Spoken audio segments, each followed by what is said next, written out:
ఓం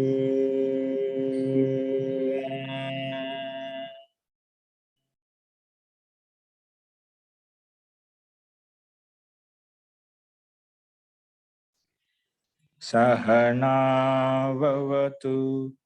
సహనౌ భునక్తు సహ వీర్యం కరవావహై తేజస్వినావదీతమస్తు మా విద్విషావహై. ఓం శాంతి శాంతి శాంతి.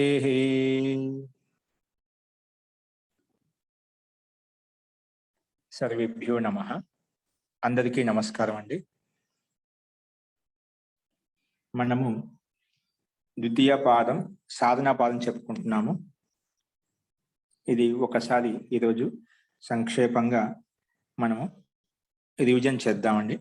మొదటి నుంచి మనం ఏం చెప్పామంటే, సామాన్య వ్యక్తికి కూడా యోగాభ్యాసం చేయాలి అంటే దానికి ఒక ప్రక్రియ, పద్ధతి, ప్రణాళిక మహర్షి పతంజలి ఏం చెప్పారంటే క్రియాయోగం చేయమని చెప్పారు. ఒక సామాన్య సాధకుడు ముందుకు ఏం చేయాలంటే క్రియాయోగం చేయాలి. క్రియాయోగం అంటే ఏమిటి అన్నప్పుడు తపః స్వాధ్యాయేశ్వర ప్రణిధానాని క్రియాయోగ.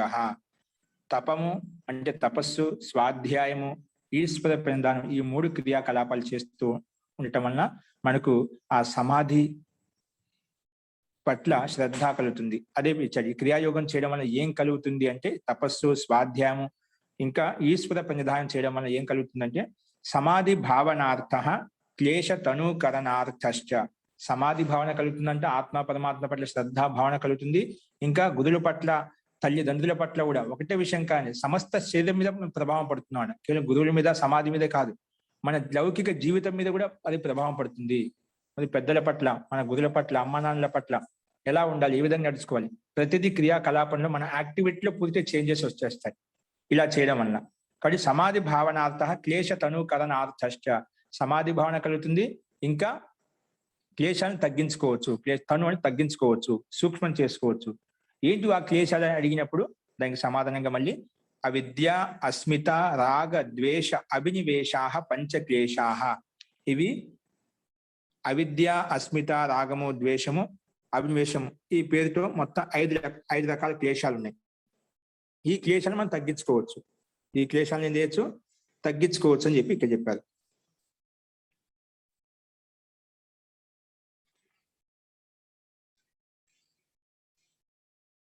ఇవి మీకు స్క్రీన్ మీద కనిపిస్తున్న సూత్రాలు అన్ని ఒకే చోట ఉండండి. ఇవి ద్వితీయ పాదానికి సంబంధించిన సూత్రాలు, ప్రథమ పాదానికి సంబంధించిన సూత్రాలు. మీ దగ్గర అయితే ఏదైతే పుస్తకం ఉందో ఆ ఎన్నిక వైపు అన్ని ఒకే చోట ఇచ్చాయండి. అక్కడ చూసుకుంటూ ఉండండి, పేజీలు తిప్పకుండా. చూడండి, ఇక్కడ మీకు స్క్రీన్ మీద పెట్టాను. సో ఏంటి,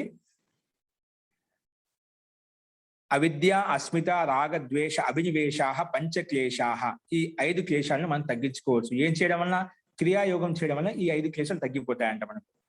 ఇంకేం, మరి ఈ క్లేశాలు ఉత్పన్నం కావడానికి మూల ఆధారం ఏంటి, మూల స్థితి ఏంటి అంటే, మూల ప్రకృతి ఏంటంటే దానికి సమాధానంగా అవిద్యా క్షేత్రం ఉత్తరేషాం ప్రసుప్త తను విచ్ఛిన్నోదారాణం. ఈ అవిద్య అనేది పక్కన ఉన్నటువంటి అస్మిత, రాగము, ద్వేషము, అభినివేశం, ఈ క్లేశాలన్నిటికీ మూల కారణము. ఈ అవిద్య ఉండటం వల్లనే మనకు అస్మిత, క్లేశము, రాగము, ద్వేషము, అభినివేశం, మృత్యు యొక్క భయం ఇవన్నీ కలుగుతున్నాయి అని చెప్పుకున్నాం. కాబట్టి ఇవన్నీ క్లేశాల ఉత్పత్తి కారణం మూలం అవిద్య అని చెప్పాం. మరి ఈ అవిద్యను ఎలా తొలగించుకోవాలి, అవిద్య యొక్క స్వరూపం ఏంటి అని అడిగినప్పుడు అవిద్య యొక్క స్వరూపం ఏం చెప్పారంటే అనిత్య అశుచి దుఃఖ అనాత్మసు నిత్య శుచి సుఖ ఖ్యాతి అవిద్య అని చెప్పుకున్నాం. అంటే అనిత్య పదార్థాల పట్ల నిత్య ఖ్యాతి కలిగి ఉంటాం, అశుచి పదార్థాల పట్ల శుచి ఖ్యాతి కలిగి ఉండటం, అదేవిధంగా దుఃఖం పట్ల సుఖ భావన కలిగి ఉంటాం, లేదా అనాత్మ పట్ల ఆత్మ భావన కలిగి ఉంటాం. ఇదేదో శరీరం పూర ఆత్మ కాదో దీన్ని శరీరాన్ని ఆత్మగా భావిస్తాం, మనసుని ఆత్మగా భావిస్తాం. అలాగే ఈ శరీరాన్ని అశుచి అనే శరీరాన్ని శుచిగా భావించి దీంట్లోనే పులితే ఓతప్రోతం అవుతూ ఉంటాం. అట్లాగా అంటే ఉన్నది లేనిటిగా, లేనిది ఉన్నట్టుగా ఊహించుకోవడం ఇక్కడ అవిద్య అని చెప్పుకున్నాం. కాబట్టి ఈ అవిద్య క్లేశం మనం తగ్గించుకోవచ్చు క్రియాయోగం వల్ల. ఇంకేం తగ్గించుకోవచ్చు, దృక్ దర్శన శక్తియో ఏకాత్మత ఇవ అస్మిత. అస్మిత క్లేశం అంటే ఏమిటి అన్నప్పుడు దృక్ శక్తి, దర్శన శక్తి ఏకాత్మత ఇవ అస్మితా క్లేశ ఉచ్యతే. అంటే ఈ దృక్ శక్తిని, జీవాత్మ యొక్క శక్తి, దర్శన శక్తిని, బుద్ధి యొక్క శక్తిని ఒకటిగా భావించినంత సేపు మనకి భోగం కలుగుతూ ఉంటుంది, సుఖ దుఃఖానుభూతి కలుగుతూ ఉంటుంది, అహం అనే భావన, నేను అనే భావన కలిగి ఉంటుంది. కాబట్టి ఈ దృక్ శక్తి, జీవాత్మ శక్తి, బుద్ధి శక్తి ఒకటిగా ప్రతీతి కలిగినంత సేపు మనకి అస్మితా క్లేశం అని ఉంటుంది. అంటే జీవాత్మను, బుద్ధిని ఒకే విధంగా భావించడాన్ని అస్మిత అంటాము, అస్మితా క్లేశం అంటాము. ఇదని నేను అనే భావనని, అహంకారాన్ని తీసుకొస్తుంది ఈ క్లేశము. అది అందరిలో ఉంటుంది. ఈ అస్మితా క్లేశం ప్రతి ఒక్క నేను అనే భావన, అహంకారం అనే భావన ఖచ్చితంగా ఉంటుంది అన్నమాట. కాబట్టి ఇది మనం తగ్గించుకోవచ్చు. ఇంకా రాగం అంటే ఏమిటి అన్నప్పుడు సుఖానుషాయి రాగ, సుఖాన్ని అనుసరించేది, గతంలో అనుభవించేటువంటి సుఖానుభూతి ఏదైతే ఉందో వాటి పట్ల మళ్ళీ ఆకర్షణ పొందటము, మళ్ళీ కావాలనుకోవడమే అది రాగము. అదేవిధంగా దుఃఖానుషాయి ద్వేష, ద్వేషం అంటే ఏమిటన్నప్పుడు దుఃఖాన్ని అనుసరించేది. మనం ఏ పదార్థాల పట్ల, ఏ వస్తువు పట్ల, ఏ వ్యక్తి పట్ల అయితే మనకు దుఃఖం కలిగిందో ఆ దుఃఖం పట్ల, దుఃఖం కలగడానికి ముఖ్యమైన సాధనాలు ఏవైతే ఉన్నాయో వాటి పట్ల, వాటిని వినాశం చేయడానికి మనకి ఏదైతే ఆక్రోశం ఉందో, ద్వేష భావన ఏదైతే ఉందో, నష్టం చేయాలని ఏదైతే భావన ఉందో అది ఇక్కడ ద్వేషం అని చెప్పుకున్నాం. మరి అభినివేశం అంటే ఏమిటన్నప్పుడు స్వరసవాహి విదూషో అపి తథారూఢో అభినివేశ. ఈ స్వరసవాహి అంటే తన సంస్కారాల ద్వారా అది ఆరుఢమై ఉందంటే ఈ సంస్కారం అనేది, ఎందుకంటే గత జన్మలో అనాదివాస సంస్కారాలు బలంగా ఉన్నాయి కాబట్టి అది ఆరుఢమై ఉందన్నమాట. అంటే ఏ రకంగా అంటే మనకు మృత్యు యొక్క భయము, జన్మ యొక్క భయము, మృత్యు యొక్క భయం ముఖ్యంగా అది గత జన్మలో మనకు ఎప్పుడైతే మృత్యుని పొందామో అప్పుడు ఆ దుఃఖానుభూతి ఎలా ఉంటుంది అనేది ఆ సంస్కారము అది మన చిత్తంలో ఉందన్నమాట. ఆ చిత్తం సంస్కారం ఉంది కాబట్టి ఈ జన్మలో నేను ఎల్లప్పుడూ ఇలాగే ఉండాలి, చనిపోకూడదు అని చెప్తాం. ఆ మాట ఉండగానే మనసులో భయం పుడుతుంది అన్నమాట. ఎందుకంటే ఆ దుఃఖం ఆ విధంగా ఉంటుంది. నేను ఉండనేమనే భయం, భయం కలుగుతూ ఉంటుంది, ఆందోళన కలుగుతూ ఉంటుంది. కాబట్టి ఆ స్వరసవాయి అంటే తన సంస్కారాలతో ఆరుడమైనటువంటి ఈ మృత్యు యొక్క భయం అనేది విదూషో అపి, విద్వాంసులను కూడా తథారుడ అదే విధంగా ఆరుడమై బాధపడుతూ ఉంటుంది, భయపడుతూ ఉంటుంది. కాబట్టి ఇది ఎప్పుడు ఎందుకు అలా కలుగుతుందంటే మనం దృక్శక్తి, దర్శన శక్తి, జీవాత్మ శక్తిని, ఈ బుద్ధిని అన్ని ఒకటిగానే భావిస్తున్నాం. ఒకటిగా భావించేంత వరకు మనకి అస్మిత అనే భావన ఉన్నప్పుడు మనకు ఈ అభినివేశ క్లేశం అనేది, దుఃఖం అనేది బాధపడుతూ ఉంటుంది. మృత్యు యొక్క భయం అనేది అందరినీ బాధపడుతుంది. కేవలం సామాన్య వ్యక్తి అది విద్వాంసుని కూడా బాధపడుతుంటుంది. ఎవరైతే వివేక ఖ్యాతి కలగలేదో, ఒకసారి నారదుని యొక్క కథ చెప్పాను. నేను అన్ని విద్యలు మొత్తం చతుర్విద్యలు చదివానండి మొత్తము, కానీ నాకు ఆత్మశాంతి కలగడం లేదు. శబ్దవిత్తునైతే నాకు తెలుసు, కానీ అర్థవిత్తు కాదు, నేను దాన్ని యథార్థంగా ఆచరించలేకపోయాను, దాన్ని ఆస్వాదించలేకపోయాను. అంటే నాకు జీవాత్మ, ఈ బుద్ధి అనేది, చిత్తం అనేది వేరుగా నేను గుర్తించలేకపోయాను. వివేకం ద్వారా, వివేఖ్యాతి ద్వారా వాటిని వేరుగా చూడలేదు. వేరుగా చూడనంత సేపు మనకు ఈ భోగం కలుగుతూ ఉంటుంది, సుఖ దుఃఖానుభూతి కలుగుతూ ఉంటుంది, ఈ మృత్యు యొక్క భయం కూడా కలుగుతూ ఉంటుంది. అందుకే మనం వివేక ఖ్యాతి కలిగినప్పుడే ఆత్మ పరమాత్మ కంటే భిన్నమైన శరీరం అనేది మనం తెలుసుకున్నప్పుడే మనకు ఈ దుఃఖం నుంచి, అస్మితా క్లేశం నుంచి కానీ, అభినివేశ క్లేశం నుంచి కానీ మనం దూరంగా వెళ్ళిపోవచ్చు, తొలగించుకోవచ్చు, ఈ కష్టాన్ని తొలగించుకోవచ్చు. ఇది అందుకే మృత్యు యొక్క భయాన్ని అభినివేశ క్లేశం అని చెప్తాం. ఇవన్నీ కూడా క్రియాయోగం చేయడం వల్ల మనం తగ్గించుకోవచ్చు. ముఖ్యంగా ప్రతి ఒక్కటి మనకు ఈ 5 క్లేశాలని చేదో ఒకటి ఉందండి. ఇక రాగంలో ఉంటాం, ఇక ద్వేషంలో ఉంటాం, ఇక నేను అహంకారంలో ఉంటాం, లేదా ఏదో మృత్యు యొక్క భయం భయపడుతూ ఉంటున్నాడు. ప్రతి ఒక్క మనిషి, ప్రాణి కూడా ఇదే 5 క్లేశాలు ఖచ్చితంగా ఓతప్రోతమై ఉంటాయి ఏదో ఒక దాంట్లో.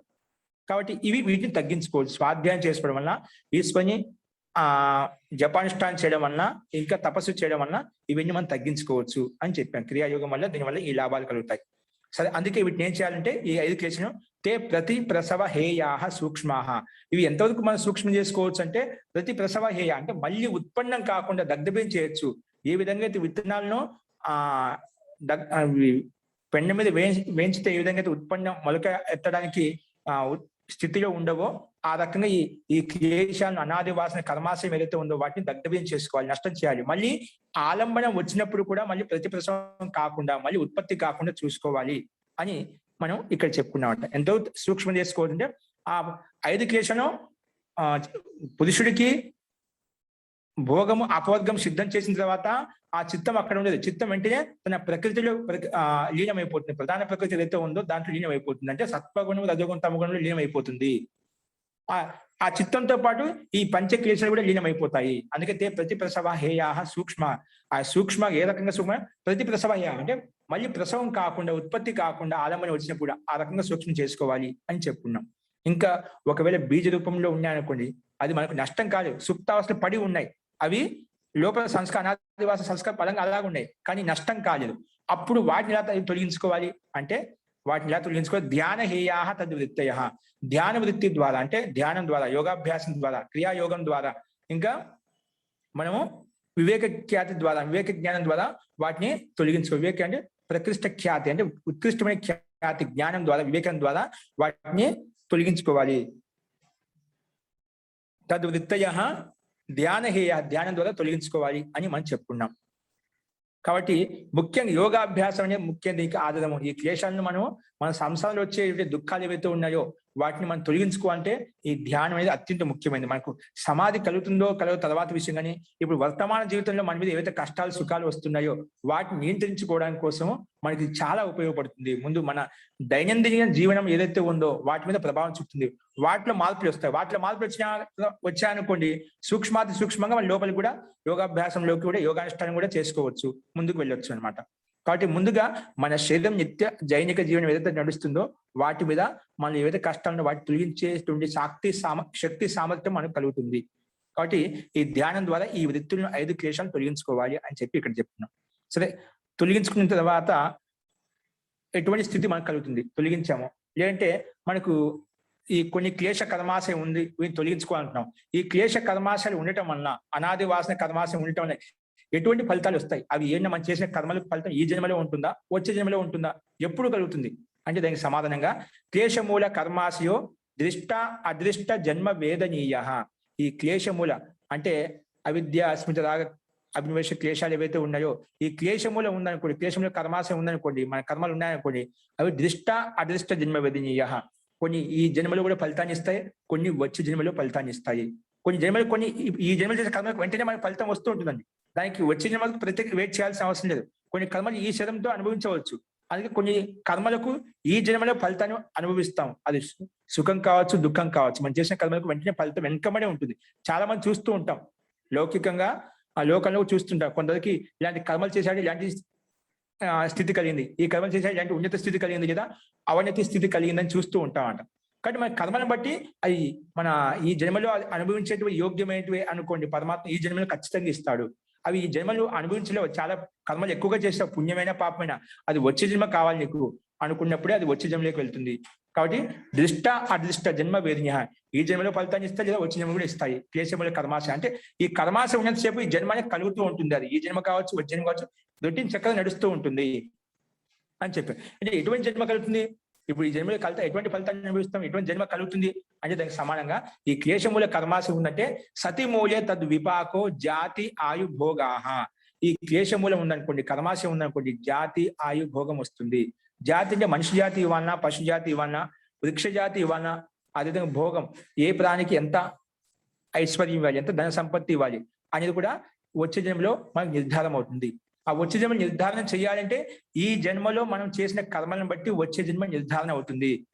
ఎందుకంటే అనాదివాస సంస్కార కర్మాశ ఏదైతే ఉందో, ఈ జన్మలో కర్మాశ ఏదైతే ఉందో వాటిని కలుపుకొనే వచ్చే జన్మకు మనకు మళ్ళా శరీరాన్ని ఇస్తాడు. అది ఏ శరీరాన్ని ఇవ్వాలి, మనిషి శరీరాన్ని, పశు శరీరాన్ని, లేదా వృక్షం యొక్క శరీరాన్ని ఇవ్వాలన్నా అనేది ఇస్తాడు. కాబట్టి మనకు ఈ జన్మలు చేసిన కర్మాశని బట్టి, పుణ్య కర్మాశయం, పాప కర్మాశని బట్టి మనకు జన్మ కలుగుతుంది, జాతి ఆయు భోగం అనేది కలుగుతుంది. మనము ఈ కర్మాశయం ద్వారా మనం జాతి ఆయుభోగను మనం చేసే కర్మను బట్టి జాతి ఆయుభోగం అనేది కలుగుతుంది మనం చెప్పుకున్నాం. ఇక్కడ సతిమూల్య తద్విపాకో, సతిమూల్య అంటే ఈ మూలం అంటే అవిద్యాది కేశములు ఉన్నప్పుడు అది ఫలితారూపంగా ఫల రూపంగా ఏమొస్తుందంటే జాతి ఆయు భోగం వస్తుందని చెప్పాం. ఇక్కడ ఆయు అంటే ఆయు నిర్ధారణ కాదు, జాతులు ఏదైతే మనకు ఏ జాతి కలిగి దాన్ని బట్టి దాన్ని ఎక్కించుకోవడం, దాన్ని పెంచుకోవడం, తగ్గించుకోవడం అనేది మన చేతుల్లో ఉంటుంది. కాబట్టి అది మన మీద డిపెండ్ అయి ఉంటుంది. కాబట్టి మనం చేసే కర్మను బట్టి ఉత్తమ కర్మలు అయితే మనం ఆయుని పెంచుకోవచ్చు, అది పాప కర్మలు అయితే ఆయుని క్షీణించుకోవచ్చు. అది మన చేతుల్లో ఉంది. కాబట్టి మనం చేసే కర్మలు ఉత్తమంగా ఉండాలని చెప్పి అందుకే చెప్తూ ఉంటామంట. ఏదైతే మంచి కర్మలు అవి ఈ జన్మలు చేసేయండి, నెక్స్ట్ జన్మ ఎలా ఉంటుంది ఈ విధంగా చెప్పలేం. ఇంకా ఈ కర్మల ద్వారా మన పుణ్య కర్మాశని పెంచుకొని ఆ పుణ్య కర్మాశ ఏదైతే ఉందో ఆ పాప కర్మాశను తగ్గించుకోవచ్చు. పుణ్య కర్మాశం ఎక్కువ అయినప్పుడు పాప కర్మను కూడా తగ్గించుకోవచ్చు అని మనం వ్యాస భాషలో కూడా చెప్పుకున్నాం. అస్తు. ఇంకా ఇవి జాతి ఆయు భోగాన్ని ఇస్తాయని చెప్పాం. కానీ ఆ భోగంలో ఎటువంటి జాతి ఆయు భోగం ఎటువంటి ఫలితాన్ని ఇస్తాయి అంటే దానికి చెప్పారని చెప్పారంటే తే హ్రాద పరితాప ఫలాహ పుణ్య అపుణ్య హేతుత్వాత్. ఇవి హ్రాద పరితాప ఫల, పుణ్యం చేసామనుకోండి సుఖం కలుగుతుంది, అపుణ్య హేతుత్వాత్ అపుణ్య కారణం వలన నీకు దుఃఖం కలుగుతుంది. చూడండి మనకి స్పష్టంగా చెప్తున్నా, మనం చేసిన కర్మలను బట్టే మన సుఖం కానీ దుఃఖం కలుగుతుంది. సంసారంలో రకరకాల మనుషులు ఉంటున్నారంటే మనం చేసిన పుణ్యం వల్ల పాపం వల్ల ఇలాంటి మనకు స్థితి కనిపిస్తుంది. కాబట్టి మన మీద డిపెండ్ అయి ఉంది. మనం చేసే కర్మను బట్టి మనకు ఏ ఐశ్వర్యం, ఏ సంపత్తి, ఏ జాతిని ఇవ్వని మనకు నిర్ధారించబడుతుంది. కాబట్టి మనం కర్మలను మంచిగా అనుష్ఠించాలని చెప్పి మన దీని ద్వారా మనకు స్పష్టమవుతుంది. అస్తు సరే, కానీ ఈ సుఖంలో ఉంటుంది, పుణ్యం చేయడం వల్ల సుఖం వస్తుంది చెప్పావు, పాపం చేయడం వల్ల దుఃఖం వస్తుంది చెప్పావు. కానీ ఇప్పుడు పుణ్య సుఖం వచ్చిన వల్ల ఈ ముక్తి సుఖం ఇవన్నీ ఎందుకంటే, కానీ యోగి వ్యక్తి సుఖంలో దుఃఖం ఎందుకు చూస్తున్నాడు? మళ్ళీ సుఖం అని చెప్పావు, సుఖం అనుభవించాలి కదా, ఇది కూడా వద్దని చెప్పి యోగి ఎందుకు ముక్తి కోసం మోక్షం కోసం వెళ్తున్నాడు అంటే ఆ విషయం చెప్తున్నా. అంటే యోగి ఈ సుఖంలో కూడా దుఃఖం చూస్తున్నాడు. ఎందుకు చూస్తున్నాడు దుఃఖాన్ని? పరిణామ తాప సంస్కార దుఃఖైర్ గుణవృత్తి విరోధాచ దుఃఖమేవ సర్వం వివేకిన. పరిణామ దుఃఖము, తాప దుఃఖము, ఈ సంస్కార దుఃఖము, ఇంకా గుణవృత్తి అంటే సత్వగుణ సత్వగుణం, రజోగుణం, తమగుణ పరస్పరం విపరీత స్థితి ఉండడం వల్ల, అంటే ఎప్పుడు ఒకటే స్థితిలో ఉండవు. ఒకసారి సత్వగుణం ప్రధానంగా ఉంటుంది, ఒకసారి రజోగుణం ప్రధానంగా ఉంటుంది, ఒకసారి తమోగుణం ప్రధానంగా ఉంటుంది. ఇలాగా ఈ గుణాలు మారుతూ ఉంటాయి. కాబట్టి ఇంకా పరిణామ దుఃఖం ఉంటుంది. ఏదైనా ఒకరి చేసిన కర్మల వల్ల ఒకరికి పరిణామ అనుభూతిని పొందుతూ ఉంటాం అట. మన స్థితిలో మన క్రమశిక్షణలో ఉన్నప్పుడు కూడా ఎదుటి వాళ్ళ పరిణామానికి లోన్ అవుతూ ఉంటాం. ఇప్పుడు అకస్మాత్తుగా వెళ్తున్న యాక్సిడెంట్ అయింది, అది మన మార్గంలో మనం వెళ్తున్నాం, అకస్మాత్ వేరే వచ్చి తీసుకొచ్చి మనం ఏదో యాక్సిడెంట్ చేస్తాడు, అప్పుడు దాని పరిణామం అనుభవిస్తామా? అట్లా చాలా దుఃఖాలు ఉన్నాయి. ఏదో ఒక రకంగా మన క్రమంలో ఉన్నప్పటికీ కూడా ఎదుటి వల్ల కూడా ఆధ్యాత్మికంగా, ఆది భౌతికంగా, ఆది దైవికంగా ఏదో కష్టం వస్తూనే ఉంటుంది. కాబట్టి ఒక యోగి వ్యక్తి ఆ సుఖంలో కూడా దుఃఖంగా చూస్తూ ఉంటాడు. అంటే జన్మ ఉన్నంతసేపు మనకు ఈ దుఃఖము సుఖము కలుగుతూనే ఉంటాయి. కాబట్టి జన్మ రాహిత్యం చేసుకోవాలి. జన్మ రహించుకోవాలంటే ఈ కర్మాశయాన్ని నష్టం చేసుకోవాలి అని తాత్పర్యం. అందుకే పరిణామ తాప సంస్కార దుఃఖ గుణవృత్తి విరోధాచ సర్వమేవ వివేకిన. వివేకవంతులు మొత్తం దుఃఖమే అని భావించి దాన్ని వదిలేస్తుంటారు. ఎందుకు వదిలేస్తున్నారు? ఏది వదిలేయాలి? ఏ దుఃఖాన్ని వదిలేయాలంటే హేయం దుఃఖం అనాగతం. అందుకే ఇప్పుడు ఏం చేయాలంటే, రాబోయే దుఃఖాన్ని, వచ్చిన దుఃఖం ఎలా వచ్చింది, జరిగిపోయిన దుఃఖం ఎలా జరిగిపోయింది అన్నమాట. జరిగిపోయింది ఏం చేయలేం, జరుగుతున్న దాన్ని కూడా ఏం చేయలేం. మనం ఇప్పుడు ఏదాన్ని తొలగించుకోవచ్చు, ఏ దుఃఖాన్ని తొలగించుకోవచ్చు అంటే హేయం దుఃఖం అనాగతం. రాబోయే దుఃఖం ఏదైతే ఉందో ఆ దుఃఖాన్ని మనం తొలగించుకోవచ్చు.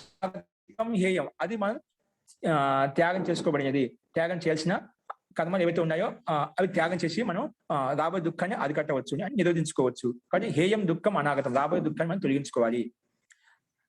ఈ దుఃఖానికి కారణం ఎందుకు తొలగించుకో? దుఃఖానికి కారణం ఏంటి ముఖ్యంగా అంటే, దుఃఖానికి కారణం చెప్తున్నక్కడ ద్రష్ట దృశ్యయోహో సంయోగో హేయ హేతు.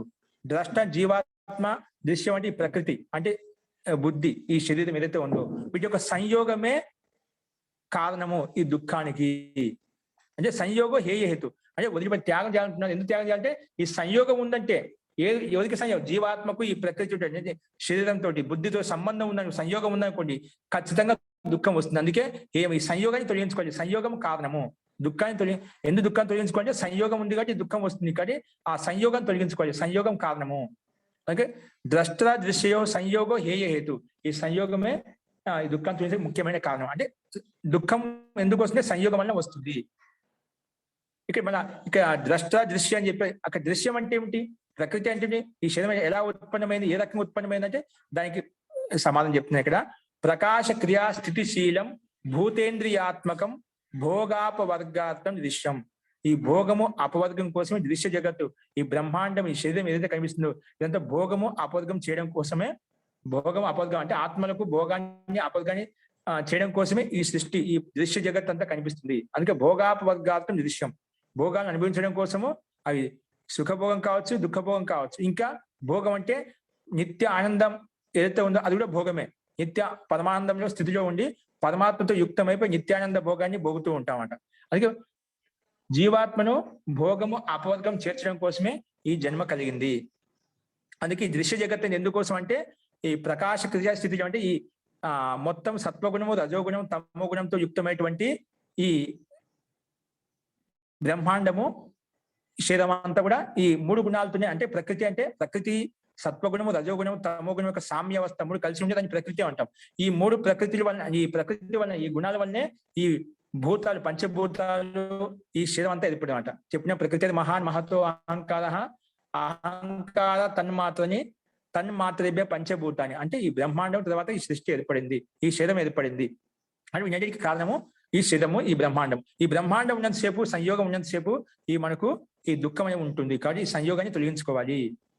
సరే, మరి ఈ భోగము అపవర్గం కోసం దృశ్య జగత్తు అంతా ఉంది. జీవాత్మకు భోగం అపవర్గం కలిగించడం కోసం దృశ్య జగత్తు ఉత్పన్నమైందని చెప్పాం. కానీ ఇక్కడ విశేష అవిశేష లింగ మాత్ర అలింగాని గుణపర్వాణి, ఇవి ఈ దృశ్యం జగత్ అని చెప్పారా, వాటి యొక్క స్వరూపం ఏంటి? వాటి యొక్క స్వరూపం, ఈ దృశ్య జగత్తు అయితే కనిపిస్తుంది, బ్రహ్మాండం అయితే కనిపిస్తుంది, వాటి యొక్క స్వరూపం ఏంటి అడిగినప్పుడు విశేష అవిశేష లింగ మాత్ర అలింగాని గుణపర్వాణి, ఈ గుణాలు ఏంటంటే ఏ రకంగా ఉన్నాయంటే విశేష అవిశేష లింగ అలింగ 4 రకాలుగా ఉన్నాయి. ఈ గుణాలు 4 రకాలుగా విభజించాం. ఏ రకంగా విభజించే? విశేష ఒకటేంటి, విశేషం చెప్తున్నాం. విశేషం అంటే ఈ బ్రహ్మాండం ఏదైతే మనకు స్పష్టంగా కనిపిస్తుంది అంట, పంచభూతాలు స్పష్టంగా కనిపిస్తున్నాయి, ఇంద్రియాలు, పంచ ఇంద్రియాలు, పంచ జ్ఞానేంద్రియాలు ఒక మనసుని స్పష్టంగా కనిపిస్తుంది. ఇవి విశేషాలు అని చెప్పాం. ఎందుకంటే స్థూలంగా ఉన్నాయి, మనం ఇవి ప్రత్యక్షంగా చూస్తున్నాం, ఇంద్రియముల ద్వారా ప్రత్యక్షంగా చూస్తున్నాం కాబట్టి విశేషములు విశేషంగా మనకు కనిపిస్తున్నాయి కాబట్టి. నెక్స్ట్ అవిశేష, అవిశేషం దానికంటే కొంచెం సూక్ష్మైంది. అంటే పంచభూతాలకి మూల కారణం ఏంటి, ఎక్కడి నుంచి ఉత్పన్నమై అంటే తన్మాత్రల నుండి, అంటే రూపరస గంధ స్పర్శాలు, రూపరస గంధాలు ఏవైతే ఉన్నాయో వాటి నుండి ఈ పంచభూతాలు ఏర్పడ్డాయి. అలాగే ఇంద్రియాలు ఎలా ఏర్పడ్డాయి, ఈ శరీరం ఎలా ఏర్పడిందంటే అహంకారం వల్ల ఈ శరీరం ఏర్పడింది అన్నమాట. అహంకారం వల్ల ఈ శరీర ఉత్పత్తి జరిగింది. కాబట్టి ఇవి అవిశేషం, ఎందుకు సూక్ష్మంగా ఉన్నాయన్నమాట. ఇవి అహంకార తత్వాన్ని సూక్ష్మంగా ఉంది, మన కంటికి చూడలేమన్నమాట, ప్రత్యక్షం కనిపించడం మాత్రం చూడగలుగుతాం, అందుకే అవిశేషం అని చెప్పాం. అలాగే ఈ అవిశేషానికి కూడా కారణం ఉంది. ఇప్పుడు ఈ అవిశేష అహంకారం వలన, తన్మాత్రల వలన ఈ భూతాలు శరీరం ఏర్పడింది, పంచ జ్ఞానేంద్రియములు, పంచ కర్మేంద్రియములు ఒక మనసు ఏర్పడింది. కానీ ఈ అహంకారానికి తన్మాత్రలు కూడా మూల కారణం ఏంటి అన్నప్పుడు దానికి సమాధానంగా లింగ మాత్రం అని చెప్పాడు. లింగం అంటే మహాతత్వం, మహాతత్వం లింగం కింద చెప్తామంట. కానీ ఈ మహాతత్వం వలన ఈ అహంకారము, తన్మాత్రలు ఏర్పడ్డాయి. కానీ మరి ఈ లింగానికి కూడా కారణం ఏంటి, ఈ లింగానికి ఉపాదాన కారణం ఏంటి అన్నప్పుడు అలింగం. ఈ మహాతత్వం కూడా, ఈ లింగం కూడా అలింగం నుంచి వచ్చింది. అంటే మూల ప్రధాన ప్రకృతి ఏదైతే ఉందో దాని నుంచి వచ్చింది, మూల గుణం నుంచి వచ్చింది. కాబట్టి అలాగా ఇవి కూడా ఇంకా సూక్ష్మంగా ఉంటాయి. విశేషం స్థూలంగా ఉంటే దానికంటే సూక్ష్మంగా అవిశేషం ఉంటుంది, దానికంటే సూక్ష్మంగా అహంకారం ఉంటుంది, లింగం అంటుంది దాన్ని, దానికంటే సూక్ష్మంగా ప్రకృతి, మూల ప్రకృతి. అంటే సత్వగుణం, రజోగుణం, తమోగుణం యొక్క సామ్యావస్థ ఏదైతే మూల ప్రకృతి ఉందో అది మూల ప్రకృతి. ఇంకా దానికి ఉపాదాన కారణం ఏమి ఉండదు, అదే మూల అంతిమ తత్వం అన్నమాట. ఇవన్నీ ప్రకృతి వల్ల ఇవన్నీ ఉత్పన్నమయ్యాయి, విశేష లింగాలు ఉత్పన్నమయ్యాయి. కాబట్టి ఇది దృశ్యం యొక్క స్వరూపం అని చెప్పుకున్నాం. మరి ద్రష్ట అంటే ఏమిటి, దృశ్యం అని చెప్పాం.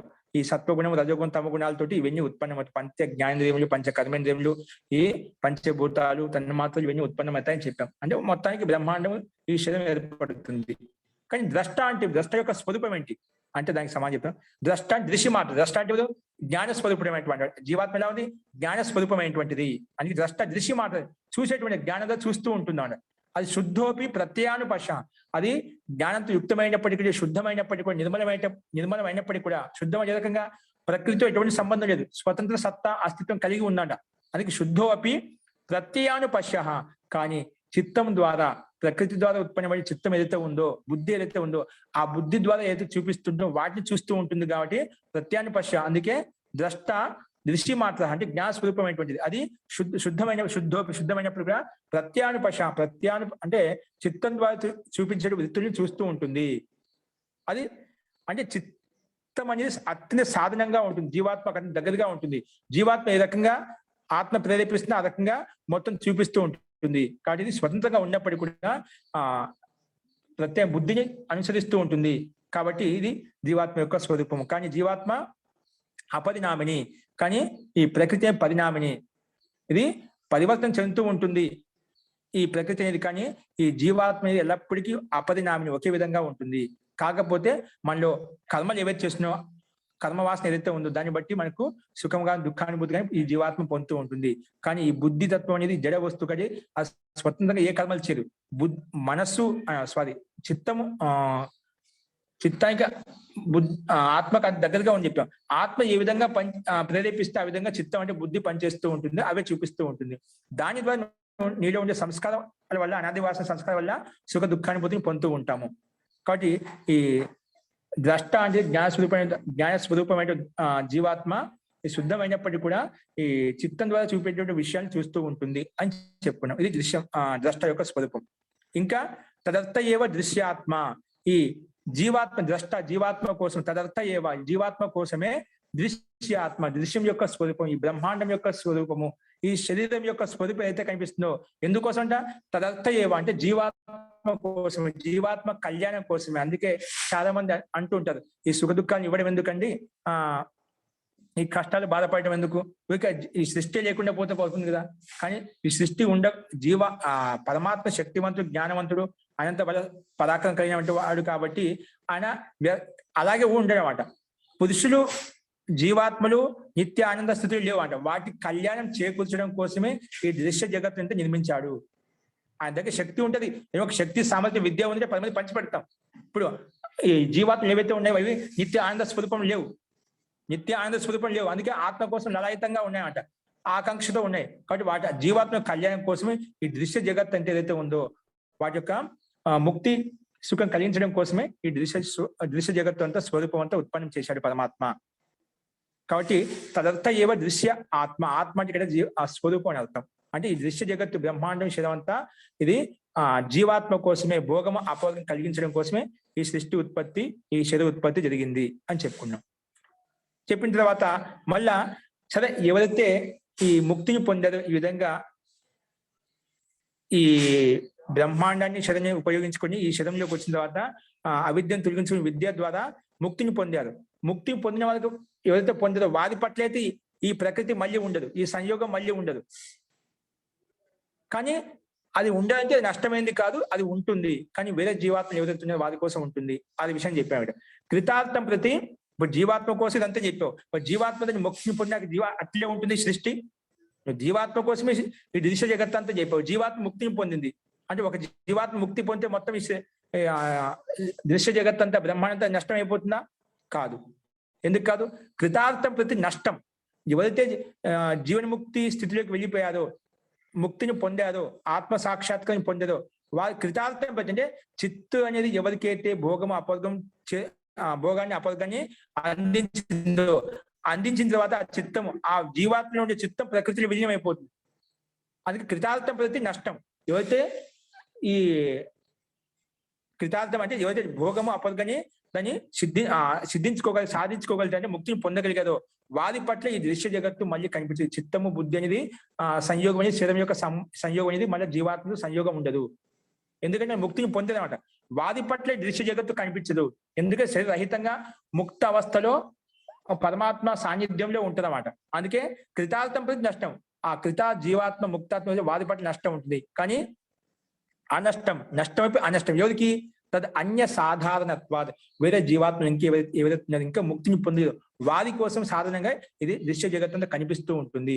ఎందుకంటే ఒకేసారి జీవాత్మ ఒకేసారి ఆత్మ ముక్తిని పొందలేవు అనమాట. అది చక్కగా నడుస్తూ ఉంటుంది. కాబట్టి అన్య సాధారణత్వ, అన్య పురుషులకు కూడా ముక్తి కలిగేంత వరకు ఈ సంసార చక్రం నడుస్తూనే ఉంటుంది. అందుకే కృతార్థం ప్రతి నష్టం, పరంతు అనష్టం తద అన్య సాధారణత్వాది. ఇది కానీ అస్తిత్వ రూపంలో ఉంటుంది, దృశ్య రూపంలో ఉంటుంది. కానీ వేరే జీవాత్మ యొక్క ముక్తిని కలిగించడం కోసం, భోగాన్ని కలిగించడం కోసం ఈ దృశ్య జగత్ యొక్క స్వరూపం సత్తా రూపంలో అలాగే ఉంటుంది. అందుకే ఆ విధంగా చెప్పుకున్నాం. తర్వాత ఏం చెప్పా అంటే స్వస్వామి శక్తియో స్వరూప ఉపలబ్ధి హేతు సంయోగ. కానీ ఇది ఎందుకు ఈ స్వామి శక్తి, అదేవిధంగా ఈ దృశ్య శక్తి ఏదైతే ఉందో వాటి యొక్క స్వరూపం యొక్క ఉపలబ్ధి అంటే జ్ఞానం ఏదైతే ఉందో అది తెలుసుకోవడం ఈ సంయోగాన్ని మనం తొలగించుకోవచ్చు. అంటే ఈ స్వామి శక్తి పైన చెప్పుకున్నాం. ఏం చెప్పుకున్నాం? దృశ్యో సంయోగ ఏ హేతు. ద్రష్ట జీవాత్మ శరీరం అంటే బుద్ధి యొక్క సంయోగమే ఈ దుఃఖానికి కారణం అని చెప్పాం. కానీ అదే చెప్తున్నాం ఇక్కడ. స్వామి అంటే దృశ్య జగత్తు శరీరము, స్వామి అంటే ఈ జీవాత్మ. స్వామి శక్తియో స్వరూపోపలబ్ధి హేతు సంయోగ. ఈ స్వరం యొక్క ఉపలబ్ధి తెలుసుకున్నామంటే ఈ సంయోగం మనం తొలగించుకోవచ్చు. ఈ స్వామి శక్తి స్వశక్తి యొక్క ఉపలబ్ధి అంటే వీటి యొక్క యథార్థ జ్ఞానం తెలుసుకోవడం ద్వారా ఈ సంయోగాన్ని తొలగించుకోవచ్చు. అంటే ఈ సంయోగం ఉందంటే మనము ఈ స్వామి శక్తి స్వశక్తిని మనం యథార్థంగా తెలుసుకోలేదు కాబట్టి సంయోగం ఉంది. అందుకే స్వామి శక్తి స్వరూపోపలబ్ధి హేతు అంటే మూల కారణము సంయోగానికి. కాబట్టి ఎప్పుడైతే ఈ స్వరూపోపలబ్ధి మనం తెలుసుకున్న జీవాత్మ వేరు ఈ శరీరం బుద్ధి వేరు అని తెలుసుకున్నప్పుడు ఈ సంయోగాన్ని తొలగించుకోవచ్చు. అందుకే తస్య హేతు అవిద్య. కానీ ఈ సంయోగానికి మూల కారణం ఎందుకంటే అవిద్య అని చెప్పుకున్నామట. ఈ సంయోగానికి మూల కారణము అవిద్య అని చెప్పుకున్నాం. కాబట్టి ఇప్పుడు మనము ఈ 23 సూత్రం చెప్పుకుంటున్నాం. స్వశక్తి స్వామి శక్తి యొక్క స్వరూప ఉపలబ్ధి తెలుసుకున్నప్పుడు మనకు ఈ ముక్తి కలుగుతుంది. ఈ తెలుసుకున్నంత సేపు ఈ జీవన బంధం ఉంటుంది అని చెప్పాం. ఎందుకంటే ఇది అనాది చక్రం నడుస్తూ ఉంటుంది. ఎందుకంటే ఒకేసారి జీవాత్మలు కూడా ముక్తిలోకి వెళ్ళలేదు. అందుకే ఈ అనాది సంస్కారం వాళ్ళకు అన్య సాధన అన్య జీవాత్మ ముక్తిని కలిగించడం ఈ సంసార చక్రం నడుస్తూ ఉంటుంది. అందుకే చాలా మంది మనం ఏం చెప్పా అంటే అందుకే ఇది జీవాత్మ వెళ్ళిన తర్వాత మళ్ళీ సీమిత కాలం వరకు అక్కడే ఉంటుంది. అయిపోయిన తర్వాత మళ్ళీ ముక్తిని తిరిగి వస్తుంది. దీంట్లో చాలా మంది గీత యొక్క ప్రమాణంలో చెప్పాను. గీతా ప్రకారం ఏం చెప్పారు, మళ్ళీ జీవాత్మ ముక్తిని పొంద మన తిరిగి వస్తుంది అని చెప్పి కొన్ని శ్లోకాలు నాకు పంపించారు. ఈ డాక్టర్ ఎవరంటే విశాలాక్షి గారు పంపించారు. నేను అది గీతాలో అయితే చాలా మంది అలాగే ఉన్నాయండి. అది ఎందుకు ముందు ఒక అవధి సామర్థ్యాన్ని పెంచుకోవడం కోసం అది చెప్తాను. అంటే ఇక్కడ మీరు ఏది ఇచ్చారు, కొంతమంది నాకు ఏ ప్రమాణం చెప్పారంటే పరాంతకాలి అని చెప్పి తే బ్రహ్మలోకే పరాంతకాలే పరామృతాత్ పరిముచ్యంతి సర్వే. అంటే పరాంతకాలం వరకు అక్కడ ముక్తి సుఖ అనుభవిస్తున్న ముక్తి అంటే పరాంతకాలం అప్పుడు అంతిమ తక్కని కాదు. నీ సీమ ఇంతవరకు ఆ సీమ వరకు నువ్వు ముక్తి అనుభవిస్తూ ఉంటావు. అది పరమాత్మ సమానం కాదు. పరాంతక అంతిమ కాలం అంటే ఇప్పుడు ఆది అనంతమైన కేవలం పరమాత్మ వర్తిస్తుంది. మనకు ముక్తి మన కర్మలు సీమితంగా చేశాం కాబట్టి సీమిత కర్మలకు సీమిత ఫలితం ఉండదు, కానీ ఎక్కువగా ఉంటుంది. ఆ ముక్తి కాలం కూడా ఎంత ఉంటుంది, మామూలుగా 43,25,000 సంవత్సరంలో ఒక చతుర్యుగం అంటామని ఏం చెప్పాను. 43,25,000 సంవత్సరంలో ఒక చతుర్యుగం అంటే 2,000 చతుర్యుగములు ఒక అహోరాత్రం అవుతుందండి. అంటే ఒక సృష్టి కాలం 2,000 చతుర్యుగములు ఒక అహోరాత్రం చెప్పాను. అంటే అటువంటి అహోరాత్రంలో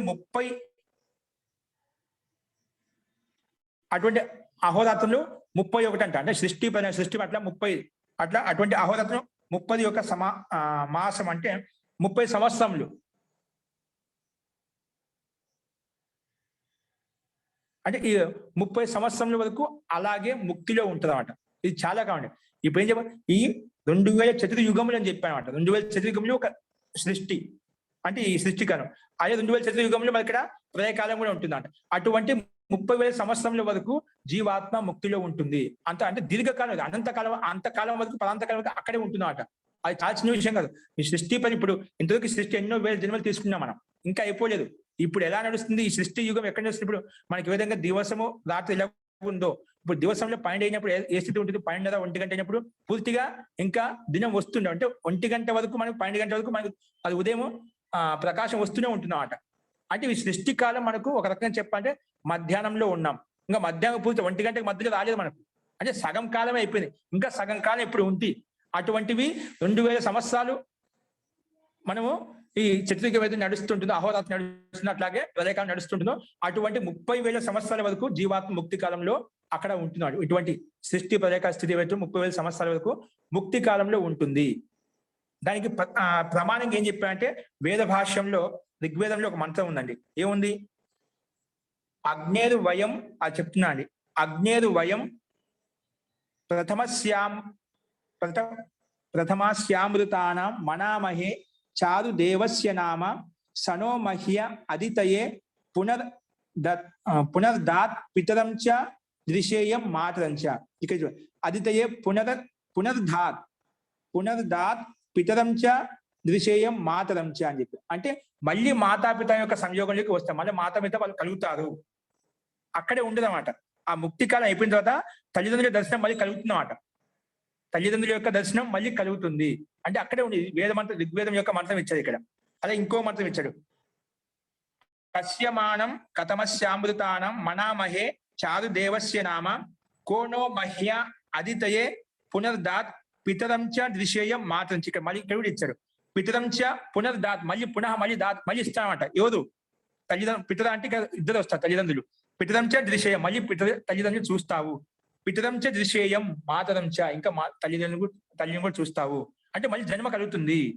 ఇక్కడ స్పష్టంగా వేదమాత్రం చెప్తున్నామాట.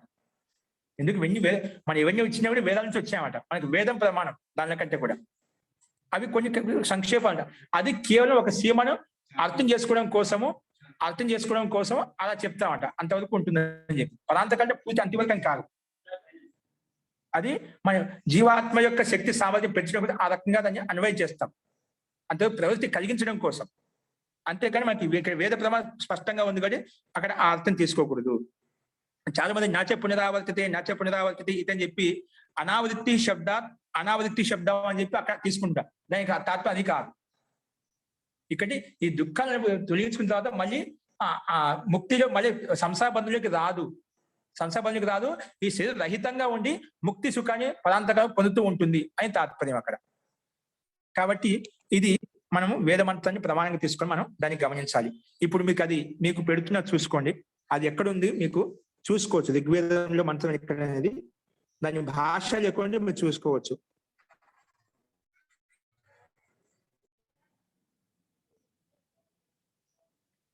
ఇక్కడ స్క్రీన్ మీద కనిపిస్తుంది, మీకు కనిపిస్తుందండి? కింద ఇచ్చారు చూడండి. ఇక్కడ నీకు ముక్తిని తిరిగి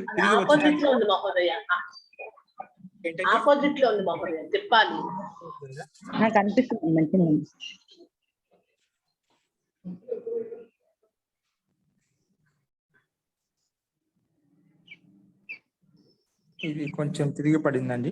ఇప్పుడు చూసుకోండి, ఇది కూడా తిరిగే ఉంది ఇప్పుడు కూడా. అంతో ఇక్కడ ఏమి ఇచ్చాడు? ఇక్కడ ముక్తి విషయంలో మీకు మొత్తం ఇచ్చాడు. జీవుడు ముక్తి పొంది మొదల జన్మ రూపంలో బంధమున మళ్ళీ తిరిగి వస్తాడా లేడా అన్నప్పుడు కొన్ని ప్రశ్న రూపంలో ఇవి ఇచ్చారన్నమాట. ఇప్పుడు నచ్చ పునరావర్తితే అని చెప్పేది ఇక్కడ. దానికి సమానంగా ఈ వచనాల వల్ల ఎక్కడ కూడా మనకు స్పష్టత లేదు. ముందు ప్రకారం చూస్తే అర్థమవుతుంది మనం. ఎందుకంటే ఒక శబ్దాన్ని ఒక పాదాన్ని పట్టుకుని అర్థం చెప్పాలని చూస్తామట. అది ప్రసంగం ఏ సందర్భాలు చెప్పాలని చూసుకోవాలన్నమాట. అవి చూసుకోకుండా ఇక్కడ వచ్చి నచ్చ పునరావర్తితే ఏంటి దాని అర్థం? ఆ మంత్రం తీసుకొచ్చి పైన ప్రసంగం ఏంటి కింద ప్రసంగం చూసినా అప్పుడు అర్థం అవుతుందన్న. దానికి సమాధానం అది కాదు. ఆ జీవాత్మ యొక్క సామర్థ్యం చెప్పడం కోసం మళ్ళీ ముక్తి బంధంలోకి సంసార బంధంలోకి రాకుండా అంతకాలం వరకు అక్కడే ఉంటాడు. దీర్ఘకాలం వరకు, అంతకాలం దీర్ఘకాలం వరకు ముక్తి యొక్క సామర్థ్యం బట్టి అక్కడే ఉంటాడని చెప్పి ఇక్కడ మనకు ప్రమాణం ఉందన్నమాట.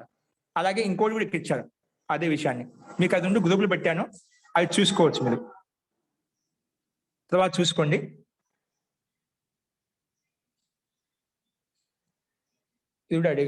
ఇది కూడా అలాగే ఉంది. ఇది ఫోటో నేను తీసి మళ్ళీ నీట్గా పెట్టేస్తాను అండి.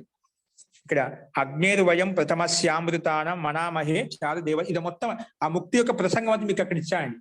అది గ్రూప్ లో పెట్టాను, తెలుగులోనే ఉంది. కొంచెం భాష కఠినంగా ఉంది కానీ అర్థమవుతుంది మీకు ఏం చెప్పబోతున్నా అని చెప్పి. ఓకేనా?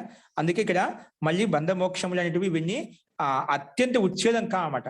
ఇదానం ఇవ సర్వత్ర నా అత్యంత ఉచ్ఛేదం కాదు. పూర్తిగా జీవాత్మ నష్టం అయిపోయి మళ్ళీ శరీరంతో బంధంతో తెగిపోయి ముక్తి అక్కడే ఉండదన్నమాట.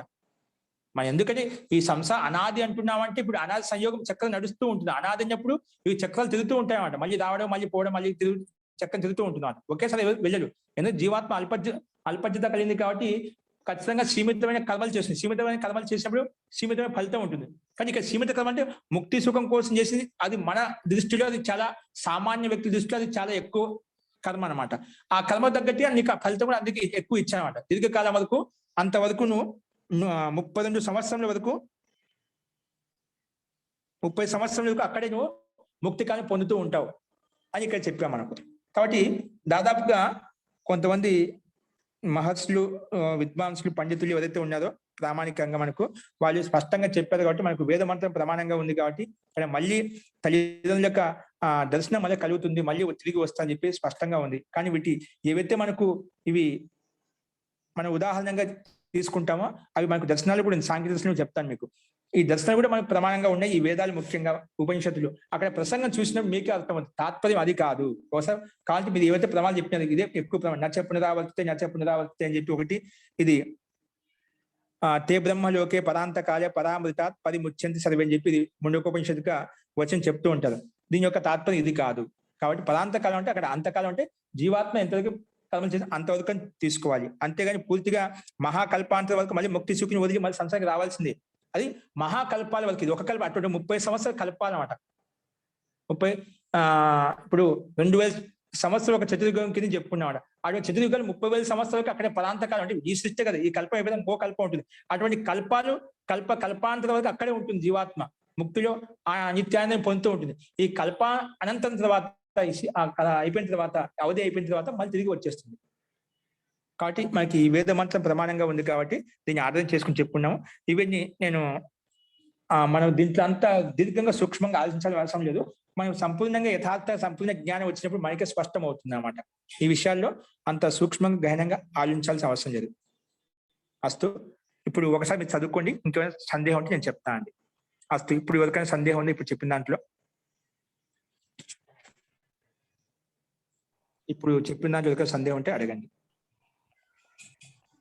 మహోదయ, ఈ పుస్తకం పేరేంటండి? ఎక్కడ దొరుకుతుంది ఇది?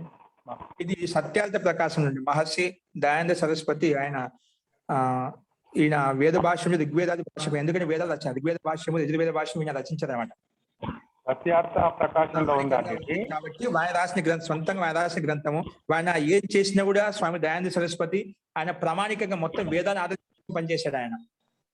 కాబట్టి వేదాల ప్రమాణం ఇస్తున్నాడు. మనకి వేదం ప్రమాణం కాబట్టి ఇది ఏదో వ్యక్తికి వచ్చిన కాదు, వేద మంత్రం యొక్క ప్రమాణం కాబట్టి దాన్ని ఆధారం చేసుకొని మనం చెప్పాం. కాబట్టి మనం వేద మంత్రం ఆధారం చేసుకొని దీన్ని అర్థం చేసుకోవాలి మనం. ఓకేనా? ధన్యవాదాలు. నా దగ్గర ఉందండి బుక్. ఆ ప్రసంగం చూసినప్పుడు మీకు స్పష్టంగా వస్తుందండి. నేను చదువుతాను. అందుకే మనకు వేద మంత్రం చాలా భాషలు ఉన్నాయి కదా, అక్కడ చూడండి. ఇంకోటి మీ ఉపనిషత్తులో ప్రసంగం చూసినప్పుడు ఒక పంక్తి పట్టుకోవద్దు, ప్రసంగం చూసినప్పుడు తెలుస్తుంది. ఇంకోటి ఏంటంటే మనం దీంట్లో అంత సూక్ష్మంగా ఒక్కొక్కరికి ఒక అభిప్రాయం ఉంటుంది. దీంట్లో వాదం వివాదం తప్పితే అంతకనేం లేదు.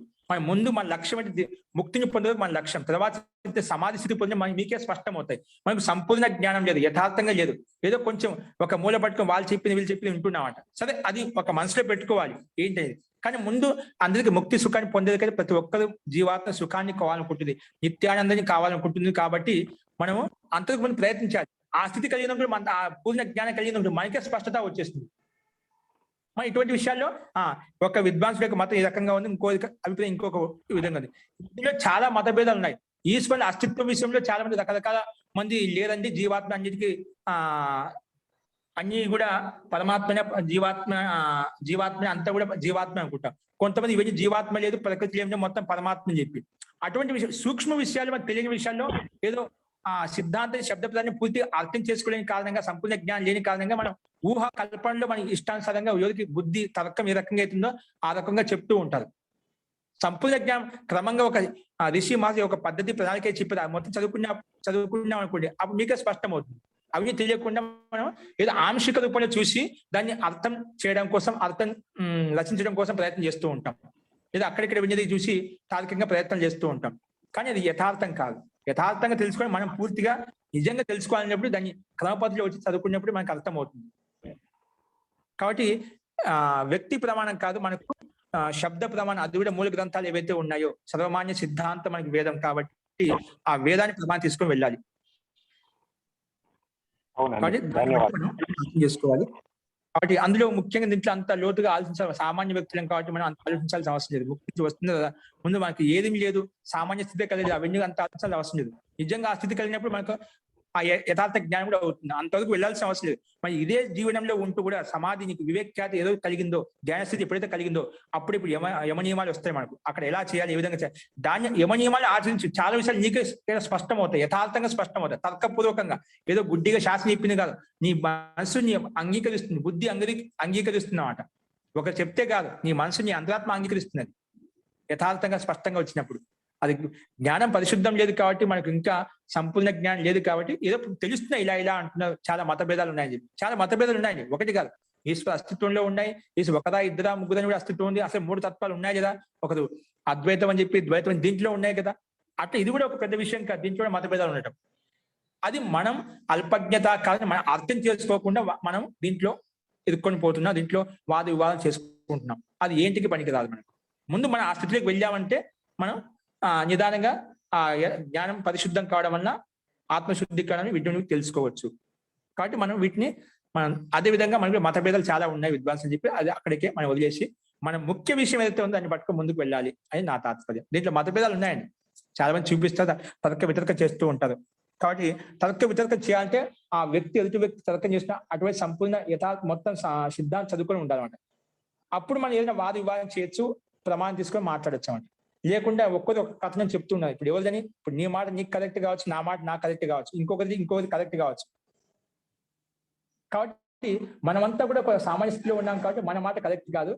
ఆప్త పురుషుడు విద్వాంసుడు అందరిలో పేరు కాంచిన ప్రతిష్టాత్మక వ్యక్తి ఎవరైతే ఉన్నారో, లేదంటే ఆ శబ్దం వేద ప్రమాణం ఏదైతే ఉందో, ఉపనిషత్తులు ఉన్నాయి, బ్రాహ్మణ గ్రంథాలు ఉన్నాయి, ఇంకేవైతే ఉన్నాయి, అవి ప్రామాణిక గ్రంథాలు ఉన్నాయి, వాటిని ఆధారం చేసుకొని మనం ప్రయత్నం చేయాలి అర్థం చేసుకోవడం కోసం. కానీ మన సిద్ధాంతాలు ఇక్కడ పనిచేయవు, ప్రమాణపూర్వకంగా వెళ్ళాలన్నమాట. అస్తు, ధన్యవాదాలు మహోదయ. జీ రజనీ గారు ఎవరండి? महोदय अत्र अपवर्गम् इति नाम किम्? अपवर्गम् అంటే మోక్షం. అపహ వర్గ అంటే సంసార వర్గ అపహ తొలగించేశాం దాన్ని. ఇప్పుడు సంసార వర్గం తొలగించాం దాన్ని అపవర్గం అంటే ముక్తి. సంసారం బంధం తొలగిపోయింటే ముక్తి కలుగుతుంది. అపవర్గం అంటే ముక్తి అని అర్థం, మోక్షము అని అర్థం.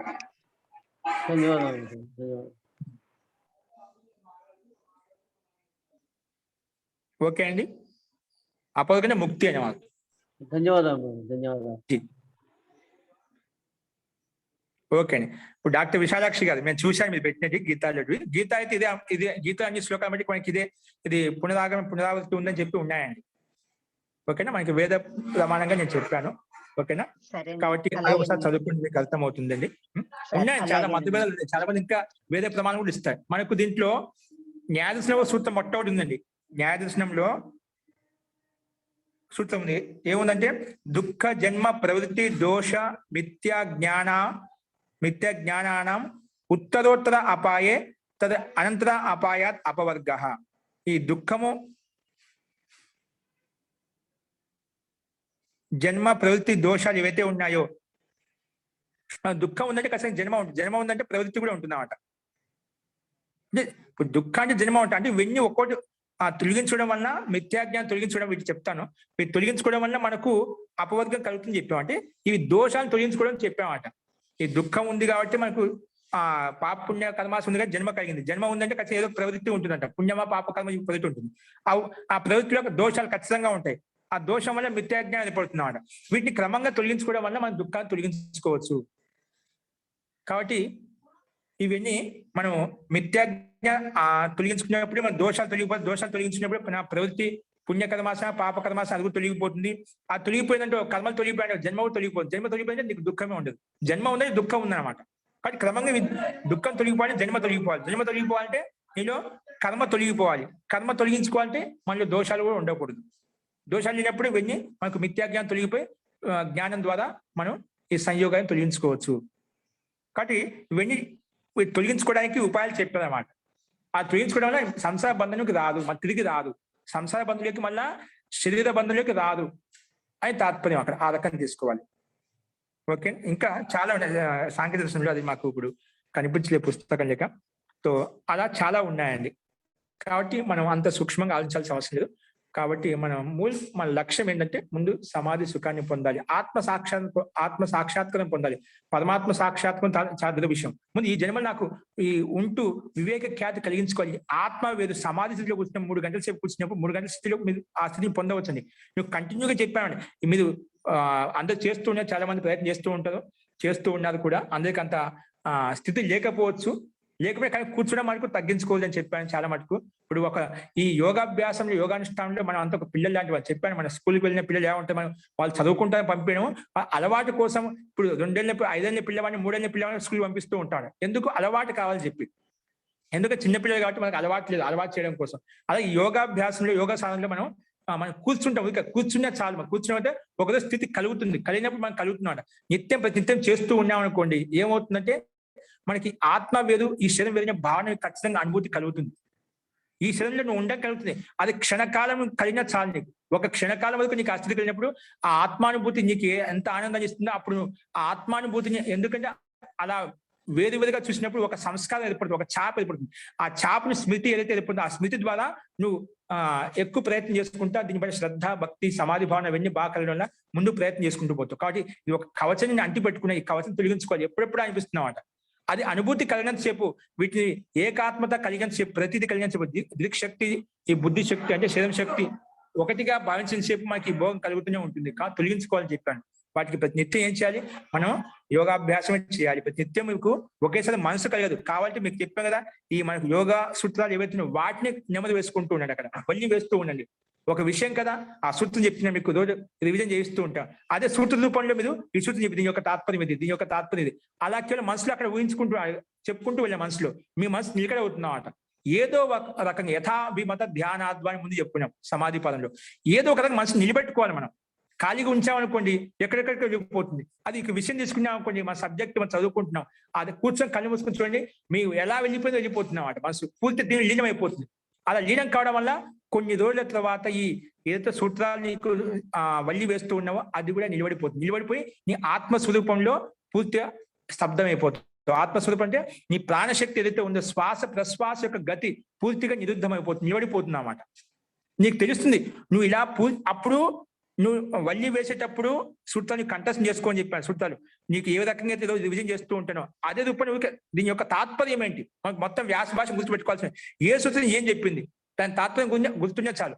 ఆ రకంగా మీరు రోజు స్మరణ చేసుకుంటూ లోపలికి వెళ్ళామనుకోండి, అప్పుడు మీకు కంఠంతో చేయదు, మనసుతో చేస్తుంటారు. ఎప్పుడైతే మనసుకు పని పెట్టారో అప్పుడు నీ శ్వాస యొక్క గతి నిలబడిపోతుంది. శ్వాస ప్రశ్వాస యొక్క గతి మీరు గమనించండి. నేను అది మొదటి నుంచి చెప్పాను. ఇప్పుడు చేయని వాళ్ళు ఇప్పుడు కూడా అవకాశం ఉంది మనకు. ఇంకా ఇప్పుడు కంటిన్యూ చేస్తుండండి.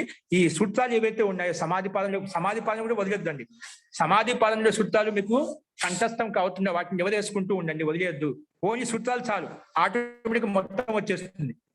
అలా రోజు చేస్తూ నెమ్మది వేస్తూ ఉండడం వల్ల, అంటే వల్లి వేస్తూ ఉండడం వల్ల, స్మరణ చేసుకుంటుండడం వల్ల దాంట్లో ఓతప్రోతమైనప్పుడు నీ మనసుతో చేయడం వల్ల ఆ మనసు నిలబడిపోయి నీ శ్వాస ప్రశ్వాస యొక్క గతి నిలబడిపోతుంది. నిలబడిపోయి ఆ నిలబడడం వల్ల ఏమవుతుంది, తగ్గుతూ నీ యొక్క స్థితి స్థిమితం అవుతుంది. శ్వాస ప్రశ్వాస గతి పూర్తి అవరుద్ధం అవుతుంది. అవరుద్ధం అన్నప్పుడు నీ శరీరంలో ఉండే అవయవాలు మొత్తం కూడా అవరుద్ధం అయిపోతాయి, పూర్తిగా స్తబ్దం అవుతుంది. ఒక స్తంభం ఏ రకంగా అవుతుందో ఆ రకంగా స్తంభవృత్తి యొక్క స్థితిలోకి రావాలి.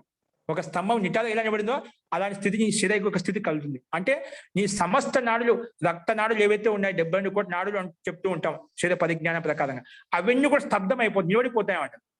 నీ ఆత్మ నిలబెట్టినప్పుడు, మనసు నిలబెట్టినప్పుడు, స్తబ్దమైనప్పుడు ఇది నా భాగం కాదు, ఆత్మ యొక్క స్వరూపం నేర్చుకుని ఇది భిన్నంగా ఉంది, ఈ కవచంలోకి అంటి పెట్టుకున్నాను అని చెప్పి నీకు స్పష్టంగా క్షణకాలంలో అనుభూతిని కలుగుతుందండి.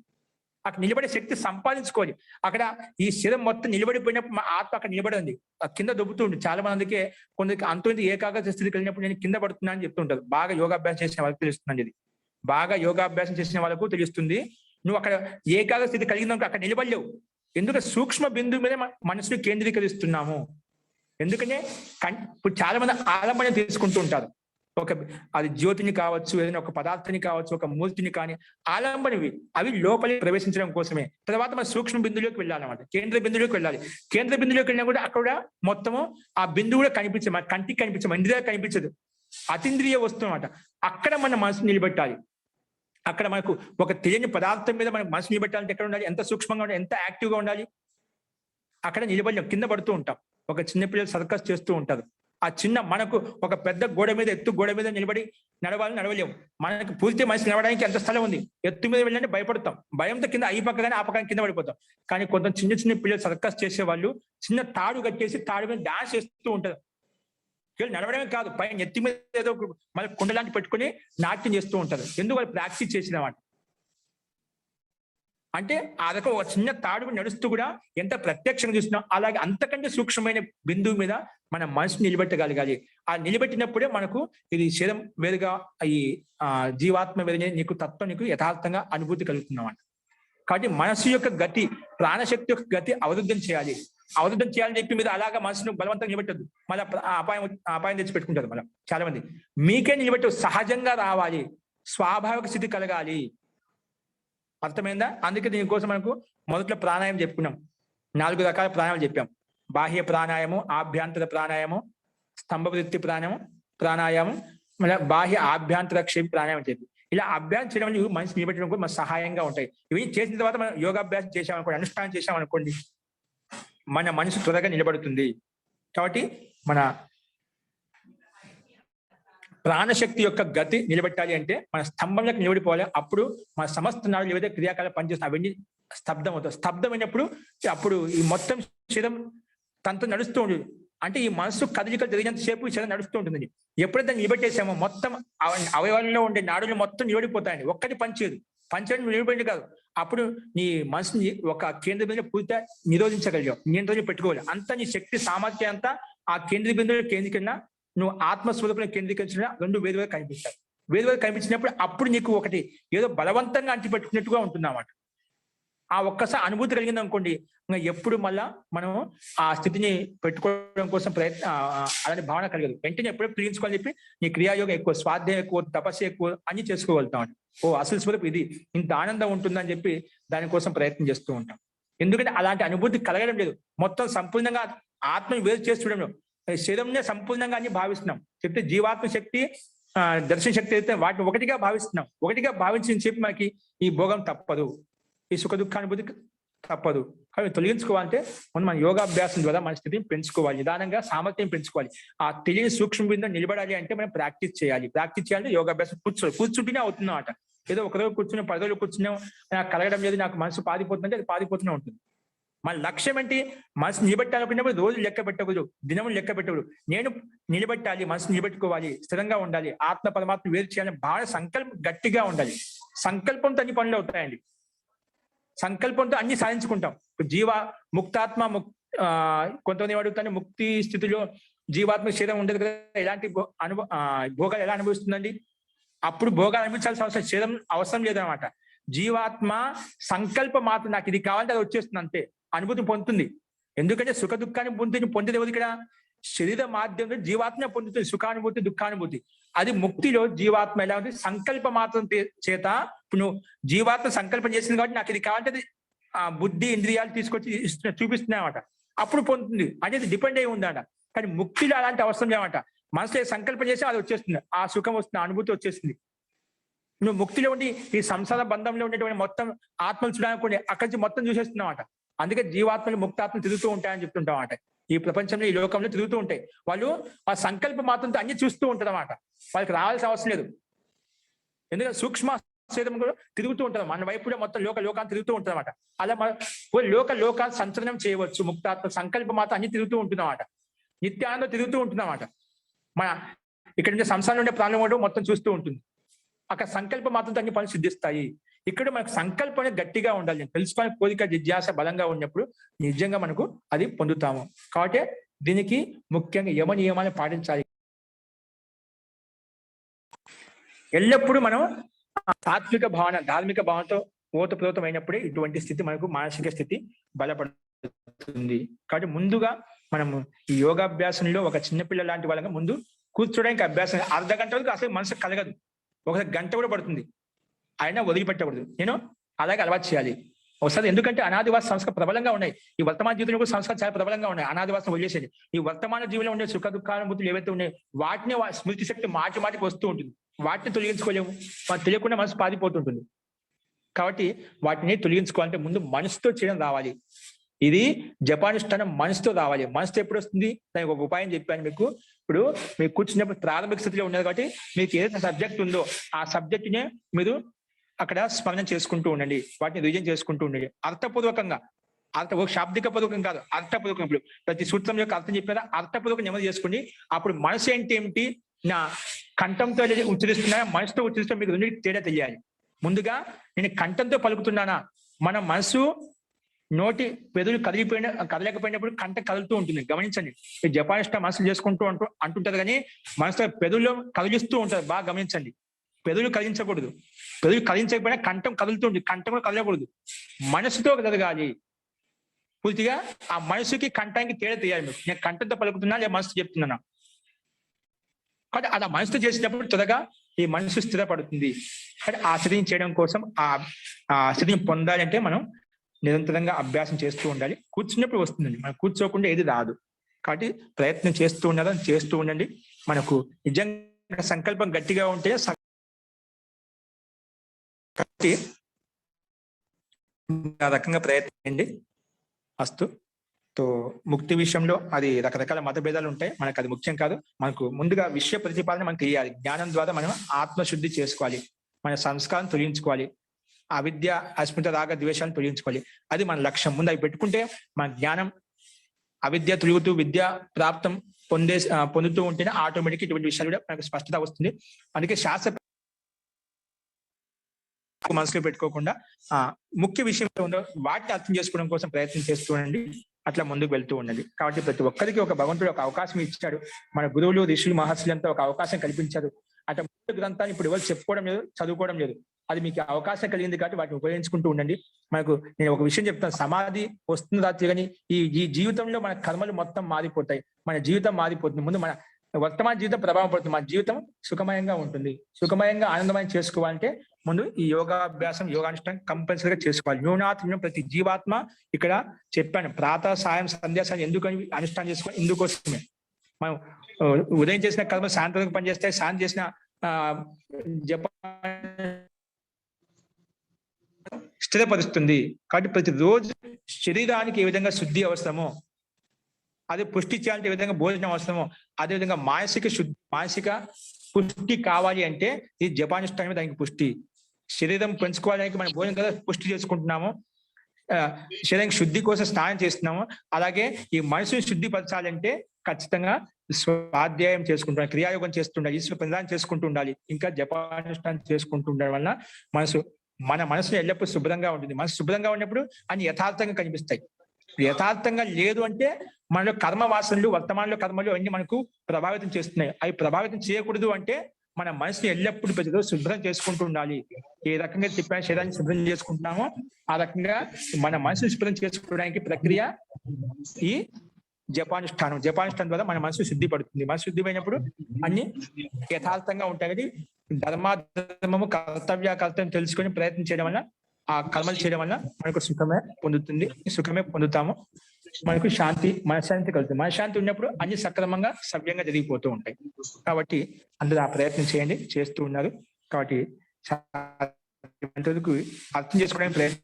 అర్థం కాకపోయినా కొన్ని విషయాలు తర్వాత అర్థం అవుతాయి. కానీ ధైర్యంగా ఓపికతో ఉండాలి. తెలుసుకొని జిజ్ఞాసతో ఉన్నప్పుడు మీకు అన్ని అర్థం అవుతాయండి. అస్తు. ఇంకెవరికైనా సందేహాలు ఉంటే మనం తర్వాత చూద్దామండి. మంత్ర పాఠ.